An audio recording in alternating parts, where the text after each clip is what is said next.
Chère communauté Forumix, bonjour, je m'appelle Joseph et cette semaine, je vous parle du système nerveux, l'acteur le plus important dans votre corps lorsque vous êtes stressé physiquement. Premier point important à savoir lorsqu'on parle de système nerveux, c'est qu'il est divisé en deux essentiellement. Alors, il y a le système nerveux central, qui est votre cerveau et votre moelle épinière, et le système nerveux périphérique, qui est tous les nerfs qui commencent à la moelle épinière ou au cerveau et qui s'en vont vers les organes.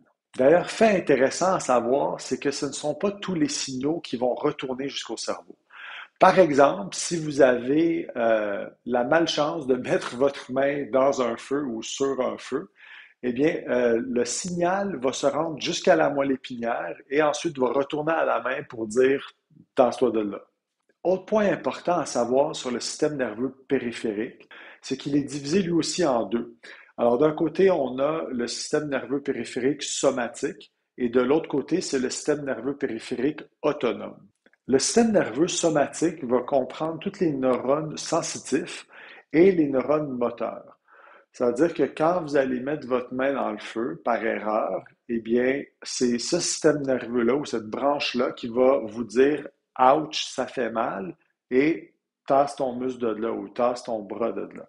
Alors, le système autonome, comme vous l'aurez deviné, eh bien, lui, c'est un système qui va travailler de manière autonome pour faire fonctionner les organes qui sont absolument nécessaires à la vie et qu'on ne peut pas choisir d'éteindre ou non. Alors que ce soit votre cœur, vos poumons, votre circulation sanguine, c'est vraiment le système nerveux autonome qui s'occupe de tout ça. Et aussi, lorsqu'on parle du système sympathique et parasympathique, donc sympathique, c'est se battre ou s'enfuir, et parasympathique, c'est relaxer et digérer. Eh bien, ces deux systèmes-là, donc dans quel état on se trouve? Est-ce qu'on se trouve dans un état de fuite ou de vouloir de se battre? Ou le soir, quand on veut s'endormir, on est dans un état de relaxation? Ben, ces deux systèmes-là sont encore une fois gérés par le système nerveux autonome. Dernier fait très intéressant du système nerveux autonome, c'est qu'il contient une autre branche qui est le système nerveux entérique.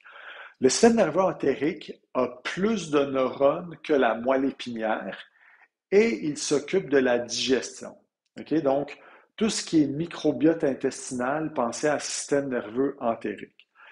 Maintenant, vous avez peut-être déjà entendu parler qu'on disait qu'on avait un deuxième cerveau, là, que l'être humain avait un deuxième cerveau dans l'estomac ou le transit intestinal. Eh bien, c'est de lui dont on fait référence. C'est le système nerveux entérique.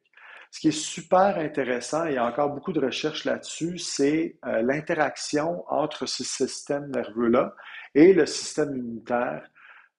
Donc, de manière générale, ce qu'on est en train de découvrir, c'est que plus votre microbiote intestinal, donc plus vos petites bactéries dans votre transit intestinal sont en santé ou sont bien représentées, eh bien, plus votre système immunitaire va être fort et vous serez capable de tomber malade moins souvent et ou de récupérer plus facilement.